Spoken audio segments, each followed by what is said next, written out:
And now please help me welcome Her Excellency Ana Irene Delgado, Panama's Ambassador to the Organization of American States. She's also a lawyer and a former ambassador to multiple countries, recognized for her leadership in international maritime affairs and diplomacy.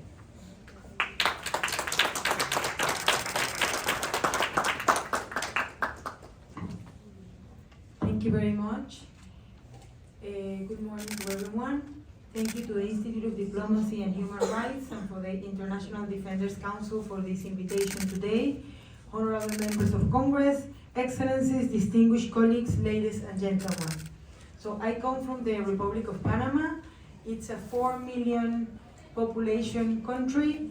Whoever don't know where Panama is located, is between South and Central America, and is a country that unites all the Caribbean region with North and South. It is an honor for me today to address you with this important congressional briefing, which highlights the essential roles of diplomacy and international cooperation in meeting the challenges of our time and building a more just, peaceful, and resilient future.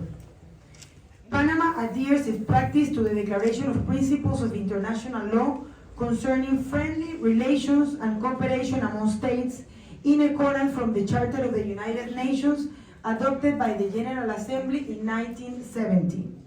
These principles are sovereignty, equality, non-intervention in international affairs, non-threat or use of force, peaceful settlement of disputes, respect of the territorial integrity and political sovereignty of states, international cooperation, the obligation to comply in good faith with international obligations, and the promotion of rights and freedom.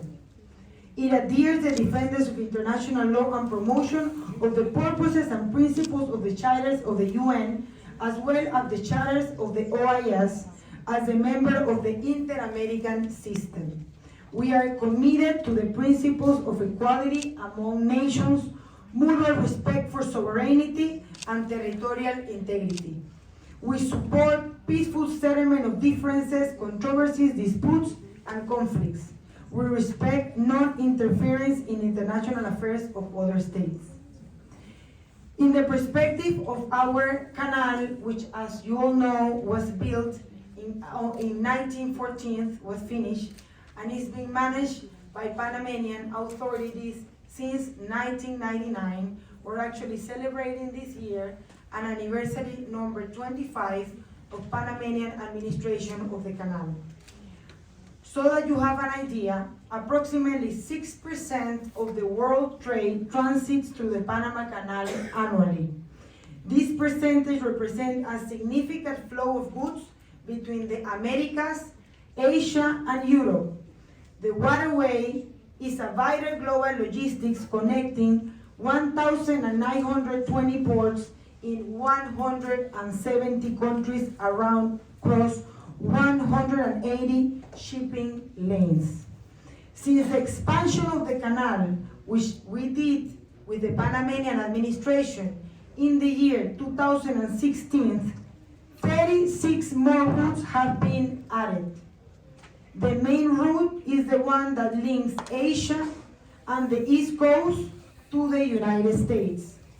This strategic source of Panamanian nation not only connects oceans and continents, but symbolizes Panama's vocation to act as a bridge for understanding, a platform for the maintenance of peace as a partner committing to global development.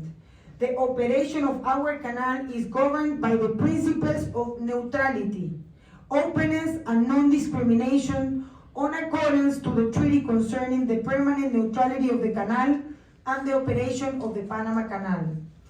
So that you have an idea, this treaty that was signed in 1977, coincidentally here at the Organization of American States, is now signed by many, many countries, counting 40 nations have already signed this neutrality treaty and agreement. The treaty makes a milestone on the Panama sovereignty of the canal, which was transferred to Panama December 31st of 1999. This protocol that I was talking to you about which was opened the accession by countries in 1979, has been signed up until today by 45 nations.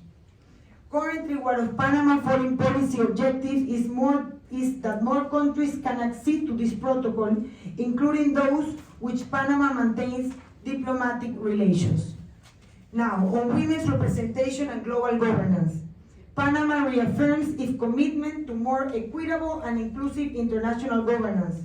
President Jose Raul Mulino has prioritized female leadership in Panamanian foreign policy, appointing prominent women diplomats as heads of mission in multilateral forums, including the United Nations and the OAS.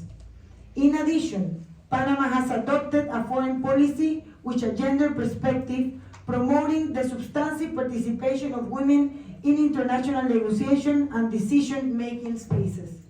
We are aware that there is still much to be done, and that is why we promote reforms, mentoring programs, and empowerment spaces that recognize transformative leadership in women at all levels. We live in an era marked by both geopolitical complexity and growing independence among states, with shared challenges and necessitative collective solutions. In the face of this fragmentation and uncertainty, multilateralism remains our best path, as much as it was during the negotiations of the Panama Canal Treaties. Panama firmly believes in cooperation leadership, which builds consensus, promotes interregional alliances, and prioritizes coordinated action. That is the reason why the Panamanian government has decided to host next year, which we celebrate 200 years of the celebration of the Amphicyonic Congress in the Republic of Panama by the Libertador Simón Bolívar in 1826. We're going to celebrate not only the General Assembly of the Organization of American States, where you are all welcome to come and join, where we're also celebrating throughout the year meetings of the Inter-American System, the International Court of Human Rights, the Legal Department, the Telecommunication, Minister of Social Development, Minister of Work and Labor, and so forth. So that will be a big celebration for us in the year 2026. To conclude, I'm deeply grateful that the organizer of these meetings invited me here today, providing a space where diplomacy is not only discussed, but is claimed as a vital tool to build consensus, preserve peace, and provide sustainable responses to the challenges we share. From Panama, we firmly believe that forums like this are not simply instances of dialogue, but valuable opportunities to reaffirm the principles that unite us as an international community. Cooperation, solidarity among our people, defense of law, rules-based in international systems. The world is going, indeed, through a stage of accelerated transformation. We face global challenges that transcend borders and require leadership that is committed, informed, and sensitive to the diverse realities of our society. And in this context, Panama reiterates its willingness to continue contributing as an articulating country, promoter of understanding, and facilitator of multilateral solutions of collective benefit. I'm deeply honored also to be here in this meeting, not only with colleague ambassador, but also with a distinguished minister, a female leader that honors us today with her presence. Thank you very much.